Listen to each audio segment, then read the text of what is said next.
Desde el campus de Alcoy se nos presenta una nueva tesis doctoral con el objetivo de conseguir un tejido de algodón que, aparte de no arrugarse, mejore la sensación de bienestar. Eva Boubelda, alumna de la UPV, es quien ha desarrollado esta tesis. Eva Boubelda, del campus de Alcoy de la UPV, es la autora de una tesis doctoral sobre la investigación del tejido de algodón. Todo comenzó a partir de la colaboración con una de las empresas y nos aparece la necesidad de optimizar, mejorar o potenciar todo lo que sería la aplicación de partículas a productos textiles. El objetivo como investigadora, conseguir un tejido de fácil cuidado o antiarrugas con agentes respetuosos medioambientalmente y para la salud humana, aportando a su vez nuevas propiedades al textil, tales como protección ultravioleta o la capacidad de generar iones negativos que mejoran la sensación de bienestar.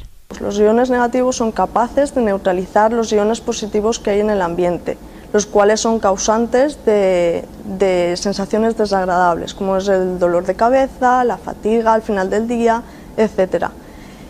Lugares con mucha vegetación o incluso cercanos a cataratas son lugares que tienen mucha carga negativa en el ambiente, por eso estamos mucho mejor en estos lugares en medio de incluso en la playa, mejor que en lugares céntricos de la ciudad, que están cargados positivamente.